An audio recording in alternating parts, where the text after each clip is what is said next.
Hello everyone, so today I thought that I'd rank the songs on Mariah Carey's Daydream album. If you want to get right to the video, I'll have a timestamp on the screen right here for you guys to skip to. I'll also have it down below in the description. And let's go on to my disclaimers really quick. This is just my opinion. I would really like to hear yours down below. I'm going to be reading off my phone as I always do, and everything that I reference in this video will be down below in the description for you guys to check out. And now let's get into it. So at number 12, we have When I Saw You. This is just my least favorite song on the album. For me, it just doesn't live up to the greatness of the other songs. And I will say that I took a long break from listening to the song, and when I came back to it, I'm like, okay, this is better than I remembered. And occasionally I can go back and listen to the song and find some enjoyment in it, but I just feel like it's meh compared to the other songs. It's just middle of the road for me personally. At number 11, we have One Sweet Day featuring Boyz II Men. So for the background on the song, Mariah says, I wrote the initial idea for One Sweet Day with Walter, and I had the chorus, and I stopped and said, I really want to do this with Boyz II Men because obviously I'm a big fan of theirs, and I just thought that the work was crying out for them, the vocals that they do. So I put it away and said, who knows if this could ever happen, but I just don't want to finish the song because I want it to be our song if we ever do it together. The whole idea of when you lose people that are close to you, it changes your life and changes your perspective. When I came into the studio, I played them the idea for the song, and when it was finished, they looked at each other a bit stunned and told me that Nate Morris had written a song for his road manager, who passed away. It had basically the same lyrics and fitted over the same chord changes. It was really, really weird. We finished the song right then and there. We were all kind of flipped about it ourselves. Fate had a lot to do with that. I know some people won't believe it, but we wouldn't make up such a crazy story. And a fun fact about the song is that it became the longest running #1 single in Billboard history, holding on to the record for 23 years, which is insane. And I think that this song is great. The pairing works wonderfully, just the way that their voices intertwine and the way that everything is set up in the song.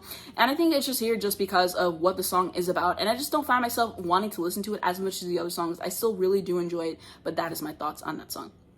At number 10, we have Open Arms. So this is a Journey cover, and I have nothing bad to say about the song. I think that it's great. I just prefer the others more, and it really pains me to put this here because I really enjoy myself listening to the song. And I think that in general, her covers are really good, and I love how she puts her own spin on some of them and just really transforms them into something else. And vocally, she is impeccable on this track.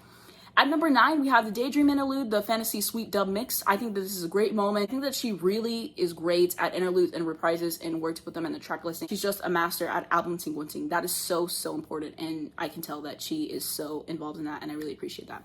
At number 8, we have Long Ago. So I really love the vibes that this track brings. It really reminds me of walking home from school kind of vibes, and I love whenever she says, ignorance was bliss in your warm embrace. At number 7, we have Always Be My Baby. So I'm pretty sure that this is the first song that she worked on with Jermaine Dupri, which is pretty cool, and she also worked with him on Long Ago as well, and I think that the music video is fantastic. I really love the Tokyo Dome version, and just how the song is structured, the bridge is superior, and this is just one classic Mariah song. I think that this song has really aged well over time. When you think of like Mariah's classics, this is one of the first songs that you think of. It's so, so good. And she also did a new version for HBO, which I really enjoyed as well, and of course I'll have that link down below in the description.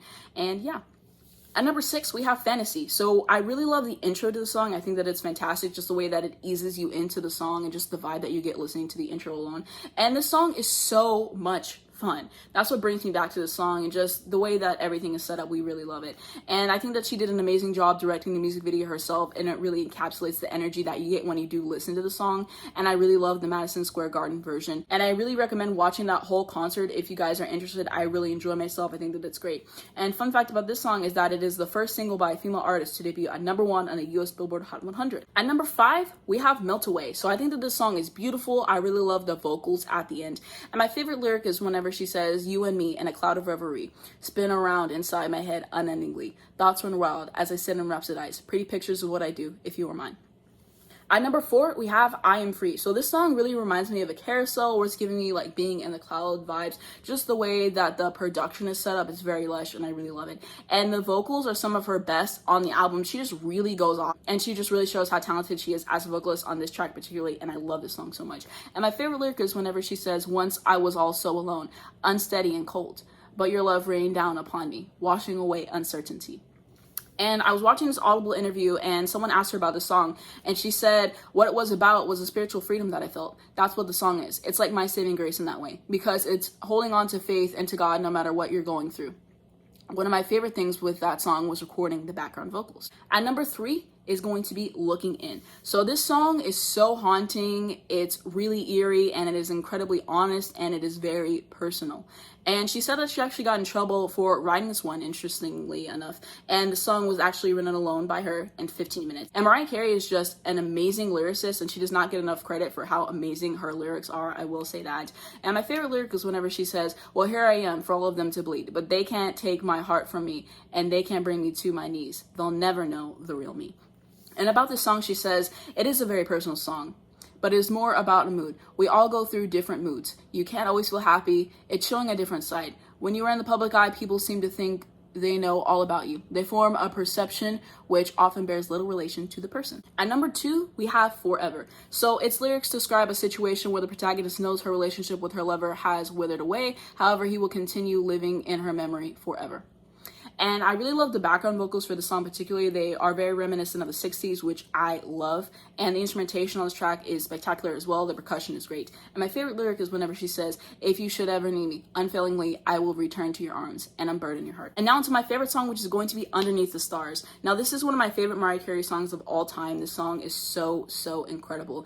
And one of my favorite things about the song is just the start of the song and the atmosphere it sets from the beginning. It's very enchanting. It's very dreamy. It just sucks you in. And it's giving me vibes like I'll be listening to it on a plane at night. It paints such a vivid picture. I want to be where she's describing, and I really like how the song switches between earbuds. I love whenever artists do that. And I think that this is easily the best song on the album, in my opinion, of course. And I also really do love the music video as well. And the Tokyo Dome version is so stunning. Sometimes I listen to that because it's really, really good. I really love that she's an artist who can outdo herself in live performances. That just shows real talent.